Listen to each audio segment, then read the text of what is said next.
Eh bien, salut tout le monde, j'espère que vous allez bien, c'est KenNC. Aujourd'hui, on se retrouve pour une nouvelle vidéo pour la review de l'épisode 111 de Dragon Ball Super. Donc, personnellement, pour moi, cet épisode, c'était le meilleur épisode de Dragon Ball Super. Actuellement, même celui de, meilleur que que l'épisode 110, 109, tout simplement parce que il y avait un combat Hit versus Jiren. Là, Jiren, je vais en parler après. Et le fait de voir Freezer et tout redonner sa dette et tout, enfin lui donner de l'énergie, c'est pas tous les jours qu'on voit ça. Freezer donner, enfin aider Goku, voilà quoi, c'est chaud. En plus, on avait vu les Namek, enfin on les voit, enfin on les avait vus dans des spoilers sur les tablettes des Zeno et tout, mais là on les voit vraiment et ils vont affronter Gohan et Piccolo. Et en plus, on avait vu Vegeta versus Rubrian. Et juste en plus, à la fin, quand on voit Jiren méditer et tout. Non, franchement, je trouve ça hyper cool à voir. Je l'ai regardé plein de fois cet épisode. Et voilà, quoi.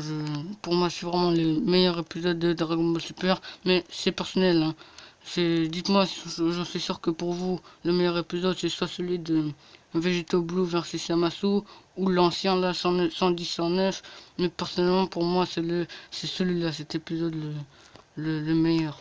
Bref, donc au tout début on commence avec Freezer qui donne de l'énergie à Goku, hein, tout le monde l'avait dit. Et voilà, au début il y avait des gens qui croyaient, parce que en fait au début on croit qu'il va l'espèce de, enfin on a l'impression qu'il va le Hakai, mais en fait non. À l'avant on voit très bien, il lui donne et tout, l'aura devient jaune et tout. Non, je trouve ça en plus pas mal l'animation qu'il y avait dans cet épisode. Bref, aussi à un moment, juste après, on voit Hit versus Jiren, et il se fait totalement laminer. On voit, il nous a montré quand même quelques techniques. Il y en a, ils pensent que si s'il aurait utilisé ces techniques d'assassin et tout, il l'aurait vaincu. Mais moi, personnellement, je pense pas, parce que Jiren, c'est un monstre. Et bah, il se fait totalement amener. Il nous a montré une technique intéressante. Genre, il laisse un fantôme dans le monde réel et il crée une espèce de. Bah, en fait, quand il fait son Tokito, c'est un Tokitobashi. Je sais pas comment expliquer ça. En fait, il laisse un fantôme dans le monde réel où ils sont Jiren, le monde du vide et tout. Mais dans son espace-temps à lui, on va dire, Tokitobashi, et ben. Comme l'autre c'est un fantôme, le réel Hit, eh ben, il est dans l'autre, dans le Tokitobashi quoi. Donc du coup il peut l'attaquer à n'importe quel moment. Et c'est pour ça qu'on a l'impression que euh, ses adversaires le passent à travers, parce que tout simplement c'est un Hit fantôme, voilà. Donc c'est comme on l'avait vu dans le dernier combat, enfin dans un combat Goku versus Hit à un moment. Quand Hit il avait tué Goku, après on avait vu Goku il passe à travers Hit, c'était cette technique là. Bref, donc on voit Jiren il utilise, enfin Hit il essaie d'utiliser des techniques et tout, ça marche pas. Jiren il contre de n'importe où, il se fait vraiment malmené, c'est triste à voir.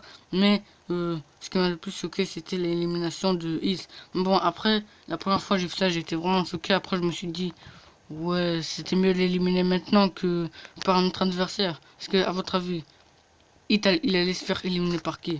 Un Topo, un Vegeta, un Dispo? Non, ce serait trop. Donc, pour moi, il fallait qu'il ait un adversaire à sa hauteur, vraiment plus fort que lui. C'est pour ça qu'il, voilà, on va dire qu'il a pris le rôle de Vegeta. Parce que Vegeta, normalement, c'est lui qui fonce dans le tas. Enfin, il n'a pas foncé dans le tas. Mais voilà, il prend comme exemple la puissance de son adversaire. Donc là, il a joué le rôle de Vegeta et il s'est fait éliminer. Après, c'était normal qu'il se fasse éliminer, parce que il allait se faire éliminer par un Topo. Pour moi, ce serait pas acceptable, parce que Topo, je sais pas pourquoi. Topo, là, j'ai l'impression, faut qu'on nous montre de quoi il est capable, parce que là, j'ai l'impression il a juste un niveau de SSJ Blue. Parce que ça me déçoit un peu quand même. Qu'on voit que Jiren à l'action. On a même montré Dispo plus en avant que Topo. Donc là, j'espère Topo, on va bien nous le montrer. Donc voilà. Donc après, on a vu Goku, quand il avait pas encore son Ultra Instinct et son Kaioken x20, et ben il a dit qu'il a le même niveau que lui. En gros, un SSJ Blue Kaioken x10. Donc voilà, après faut peut-être pas non plus surestimer la puissance de Toppo. Je pense que Toppo il a la puissance d'un Kaioken x20 pour hit avec ses techniques et tout, sa technique là qu'il nous a fait montrer où il immobilise son adversaire quand il le touche. Là on a vu il a touché au niveau du cœur à Jiren. Peut-être qu'il peut le faire à n'importe quelle partie du corps, le bras, la tête et tout. Après peut-être que c'est que le cœur qu'il faut viser. Peut-être moi je pense qu'il peut le faire de n'importe où. Enfin de n'importe... oui, il peut viser... enfin quand il donne pour immobiliser son adversaire, je pense qu'il peut faire de n'importe... comment dire, de n'importe quel endroit du corps. Bref. Donc du coup, il arrive à toucher Jiren et on voit, en fait, ça va immobiliser Jiren parce que en fait, il sera prisonnier dans une brèche temporelle. Et du coup, après, on voit, il a utilisé un espèce de Kikoa qui a l'air d'être vraiment très puissant. On l'a pas vu à l'œuvre. Et parce qu'on voit Jiren, il a brisé l'espèce de Kikoa hyper puissant là de hit. Franchement, le temps ça lui fait rien à Jiren. Il est trop cheaté. Mais bref, cette technique là de hit, ça m'a beaucoup fait penser. Je crois que c'est l'Izanami que Itachi l'avait utilisé contre Kabuto. Parce que Itachi, grâce à l'Izanami, je crois, il pouvait enfermer sa personne. Enfin, enfermer une personne dans une brèche temporelle jusqu'à ce qu'il accepte son destin. Donc là, ça m'a beaucoup fait penser à ça. Après, Jiren, à la fin, quand il a éliminé Hit, il était vraiment trop stylé. Il termine Jiren, enfin, il termine Hit comme quand il avait fait à Kale.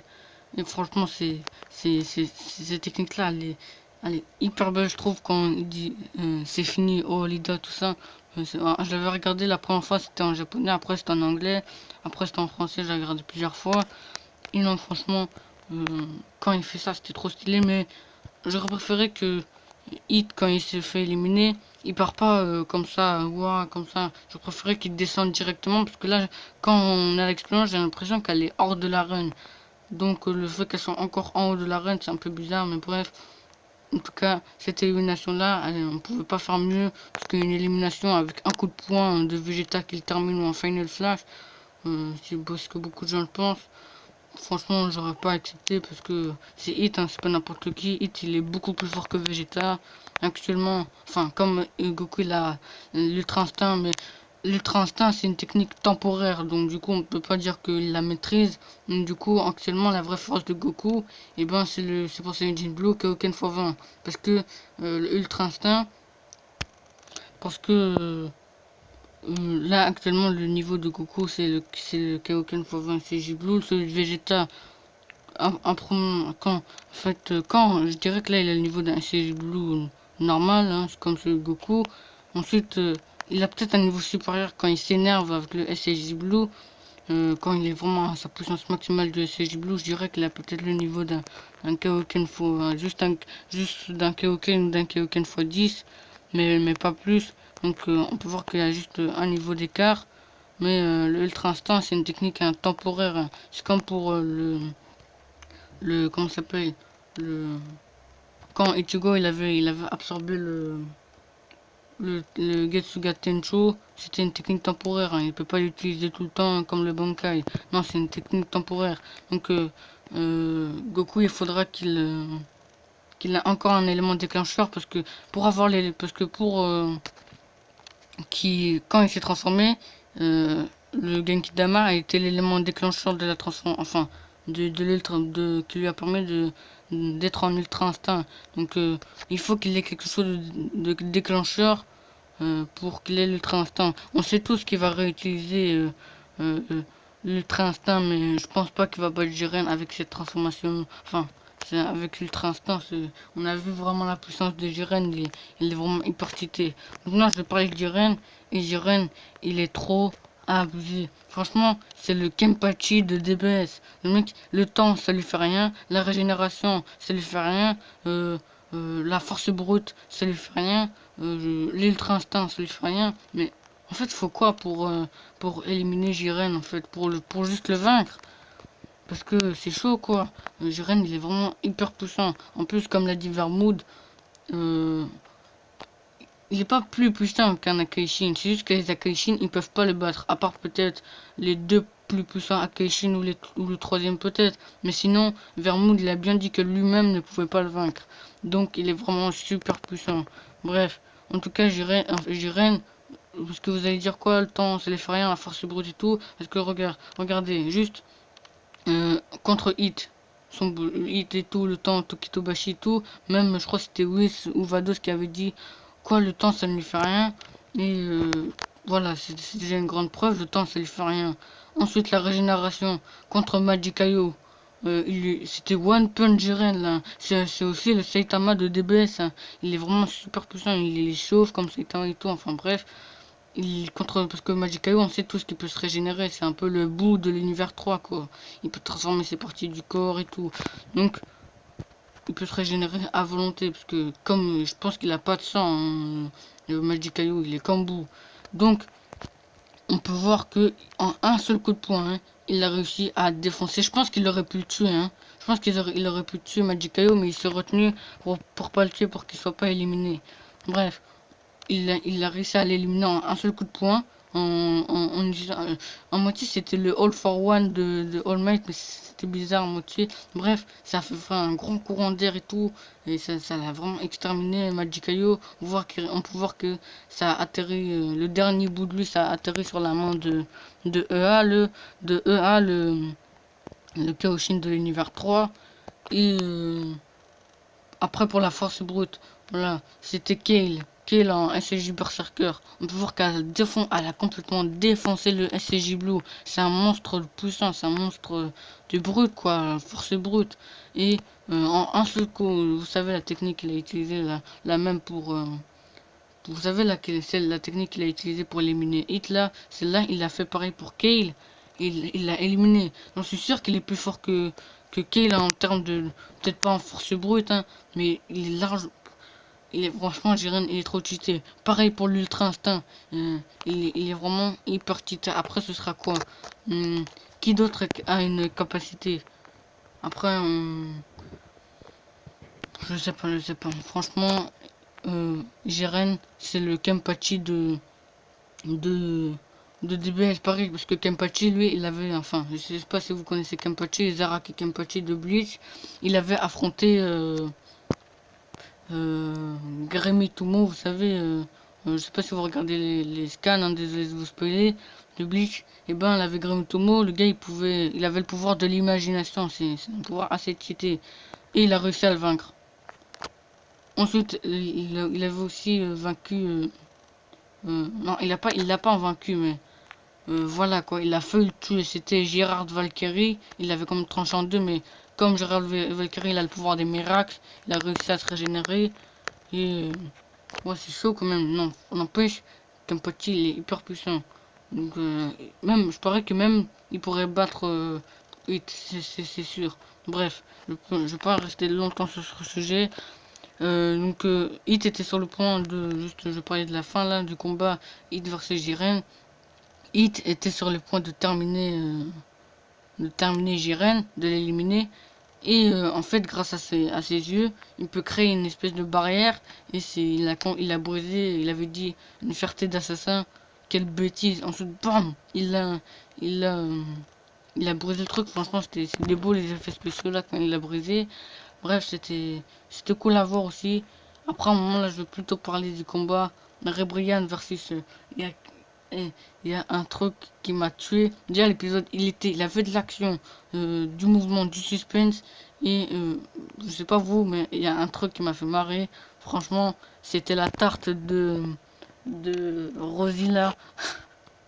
Non, parce que vous savez, Rebrian, elle a dit. Est-ce que t'es sûr qu'on peut encore vaincre tout le monde actuellement? Parce que je suis pas très sûr. On a des adversaires qui sont beaucoup plus forts que nous et tout. Après, Rosie, elle lui a mis une tarte. Non, franchement, c'était trop marrant. J'ai j'ai pété, j'ai pété de rire quand j'ai vu ça.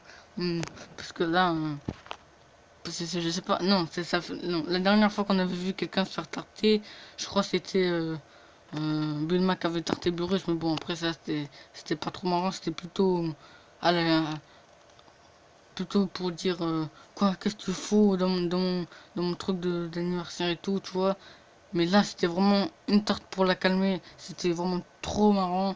Et dites-moi si vous avez rigolé. Parce que là, même là, j'ai envie de rigoler. Mais franchement, ça m'a tué. Bref. Puisque Rebrian a combattu Vegeta. Vegeta, Vegeta, il a vaincu. Enfin, il a jeté une espèce de grande vague d'énergie sur Rebrian. Après, t'as Jiren. Enfin, t'as Rosie qui a sauvé Vegeta. Et beaucoup disent c'est bon, l'univers 6 il est mort. Non, non, non, il y a encore Kiabe. Kiabe, on sait qu'il va atteindre le SSJ Blue, un niveau, une transformation qui va avoir le potentiel d'un SSJ Blue. On sait tous qu'il va l'atteindre. Pareil pour Caulifla, parce qu'on sait tous qu'elle va demander à Goku hein, comment tu t'es transformé. Déjà, elle se transforme en 2 minutes en SSJ 2. Même Goku il a dit qu'elle pourrait se transformer en SSJ 3 si ils auraient continué leur combat. Non, franchement, c'est chaud quoi. Donc, c'est ça, elle va se transformer en SSJ Blue ou SSJ God. Ou un truc, une transformation qui va lui permettre d'avoir le niveau d'un SSJ Blue quoi. Bref. Après, on a Kale. Bon, elle, pas besoin de discuter. Hein. Elle a largement le niveau d'un SSJ Blue, mais elle est même 10 fois plus fort qu'un SSJ Blue, parce que vu comment elle a défoncé le SSJ Blue dans l'épisode 101, je crois, ou 100, ouais, c'est dans 101 ou 103, je me rappelle plus très bien.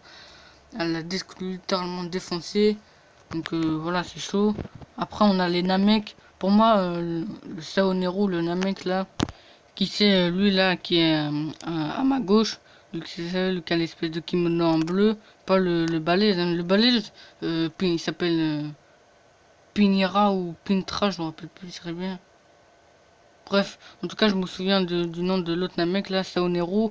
Mais je trouve que leur couleur de peau, elle est vraiment jolie. C'est des espèces de turquoise bizarre. En tout cas, j'aime bien la couleur. C'est pas du vert clair basse, tu vois. Mais je trouve ça vraiment cool de voir des Namek. Enfin, après, j'aurais aimé voir des Tsufu dans l'univers 6 à la place du Docteur Rota. Parce que franchement, voilà quoi, c'est pas super cool. Parce que Docteur Ota, j'ai bien aimé. La seule chose que je voudrais de Docteur Ota, c'est savoir de pourquoi on l'appelle Docteur Ota. Enfin, Docteur. C'est juste. Bref, en tout cas, peut-être que c'est au Nero le niveau d'un Super Saiyan God. Parce que quand même, Piccolo, il a le niveau d'un Ultimate Gohan. Hein. Donc voilà, c'est pas n'importe qui. Donc après, peut-être que moi je pense que lui et Saoneru là, il a le niveau d'un SSJ God. Ou entre le SSJ God et le Ultimate Gohan à fond ou le SSJ 3 full power.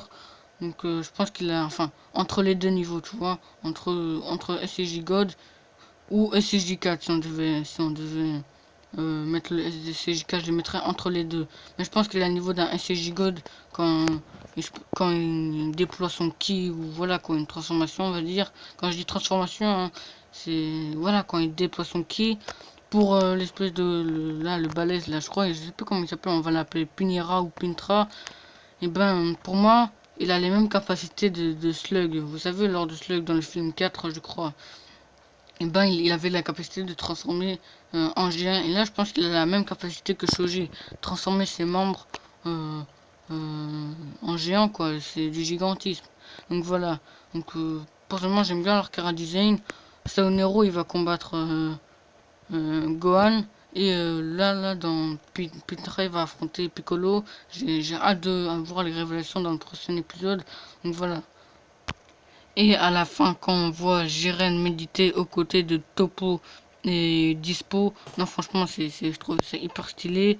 Après, Dispo, il a le niveau d'un SSJ Blue hein, grâce à sa capacité. Toppo, il a le niveau d'un SSJ Blue qui a aucune fois 20 maximum. Et Jiren, lui, niveau... Son niveau, on sait même pas c'est quoi son niveau. C'est vraiment Saitama mélangé avec un Kenpachi hyper puissant quoi.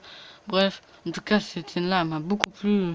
Mais ce qui m'a beaucoup plu c'était l'univers 3. L'univers 3 je pense pas que ça va être le prochain qui va être éliminé. Je pense que ça va être un univers 2. Pour l'univers 4 je pense qu'il va rester. Je pense que Mona va être éliminée dans le prochain épisode. je pense que vers les épisodes 115, 116, on va découvrir Gamisarasu. Et voilà, je voulais en parler, j'allais oublier. Je pense que la technique de Gamisarasu et Damon, voilà, Maggie et tout, ça m'a fait penser à ça. Bref, parce que là, je suis en train de faire Maggie. Bref, je pense que leur capacité, c'est de se camoufler et ils peuvent exploser. Je sais pas si vous vous rappelez du grand frère de Sai dans la Grande Guerre Ninja. Et Deidara, il mettait des bombes à l'intérieur de lui, de l'argile explosive. Et en fait, quand il pouvait se régénérer, parce que c'était la réincarnation des âmes, le grand frère de Sai, c'était une bombe humaine, quoi. Mais il peut se régénérer, donc du coup, il peut plein de fois exploser. Je pense que c'est la même pour Damon, parce que Damon nous a expliqué cette technique. Je pense qu'il peut se camoufler et il peut exploser. Ou soit il lance une explosion, soit il peut lancer une Tekoa d'explosion, mais je pense que c'est lui qui explose. Mais sauf que lui, ça lui fait rien. Ça lui fait rien. Donc voilà. Pour Gamisarasu, je sais pas trop dire quoi. Peut-être qu'il peut lancer des espèces de rayons laser bizarres. Mais je pense qu'il a la même capacité que Damon. C'est camouflé, mais peut-être pas la même capacité de exploser. Ce serait bien qu'il ait une autre capacité. Donc voilà. Pour moi, le prochain qui va être éliminé, c'est l'univers 4. Et l'univers... qui sait, peut-être ça va être l'univers 6 pour mettre encore plus de pression à l'univers 7. Après, faut peut-être pas abuser, mais pour moi, c'est l'univers 4 et l'univers 2. Pour moi, le qui va jarter vite fait, ce sera l'univers 4. Ensuite, après l'univers 2. Ensuite, après, entre l'univers 3 et 6, parce que franchement, l'univers 3, je sais pas pourquoi, j'ai commencé à aimer, puisque il y avait, vous savez, le robot, la Biara, un autre là qui s'appelle 4 Persa, je crois, il s'appelle comme ça. 4 Persa, je crois, il s'appelle comme ça. Et tu vois, Biara, il était en train d'attaquer Jiren devant directement, juste où l'avait Jiren et Topo, enfin Topo et Dispo. Du coup, Topo et Dispo, ils foncent sur Biara. Et 4 Persa qui s'étaient cachés derrière un rocher, derrière Jiren, ils l'attaquent derrière Jiren, ce qui m'avait beaucoup plu, quand il disait vas-y, attaque-le. Ensuite, après, t'as Dispo et Topo qui disent quoi? Et après, comme on le sait, même quand il médite, il y a sa barrière, donc voilà quoi, il a la barrière de Broly, il est trop cheaté. Bref, en tout cas, j'aime bien l'univers 3, j'espère qu'on va nous montrer des personnages puissants. Déjà, Majikayo, il a au moins le niveau d'un SCJ Blue, hein, parce que pour se débattre de sa matière, Goku était obligé de se transformer en SCJ Blue. Pour Nigreshi, il avait une capacité assez intéressante, il pouvait se camoufler, mais il s'est fait éliminer vite fait, et on nous dit que ouais, c'est le guerrier le plus fort de l'univers 3, mais l'univers 3 de rien du tout. Bref, j'espère que il y aura des personnes puissantes. J'espère pas que Monsieur Paparoni, là, l'espèce de le gars qui a la peau violée et tout, là, le vieux, je sais pas, j'aime pas trop. Donc voilà, bref. Donc dites-moi si vous avez aimé l'épisode. Personnellement, pour moi, c'était le meilleur épisode de tout DBS. Parce que voilà, quoi, il y a plein de trucs. Les Namek versus Piccolo et Gohan. Jiren qui médite comme ça. Jiren versus Hit, le combat vraiment fou qu'on attendait. Franchement, c'était hyper bien. Après aussi l'univers 3 qui entre en action. Ça fait plaisir de voir des petits univers qu'on se concentre pas dessus attaquer des grosses pointures comme ça, Topo, Dispo et Jiren. Ça fait plaisir.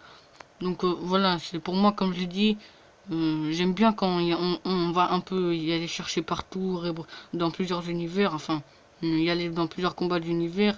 Voilà. En plus, c'était pas tout le temps univers 7 versus un autre univers. Non, là, c'était univers 3 versus univers 11 et tout. Non, franchement, c'était cool, univers 6, univers 11. Donc là, franchement, j'ai bien aimé. C'était le meilleur épisode pour moi. Donc voilà, bref. Donc dites-moi si vous trouvez que Jiren est trop cheaté, si vous pensez tout comme moi que c'est le Kenpachi, le Saitama, le Zaraki Kenpachi de DBS, parce que c'est un monstre de ki le gars. Il médite tranquillement alors qu'il est en train d'être dans un champ de bataille. Donc voilà, bref. J'espère que la vidéo vous aura plu. Dites-moi comme c'est pour moi vos petites théories et tout. Quel est le prochain univers qui va être détruit. Donc voilà. Et si vous pensez que l'univers 3 va être un des derniers univers à être détruit et que les prochains seront sûrement l'univers 4 et l'univers 2. Et si vous pensez tout comme moi que Gamisarasu et Daman peut se camoufler. Bref. Et aussi que Kiabe et Cauliflower, et ben, ils vont se transformer en SH Blue. Bref, je vais pas être trop longtemps parce qu'elle va dire quand même 24 minutes. Bref, j'espère que la vidéo vous aura plu. On se dit à la prochaine. Allez, salut!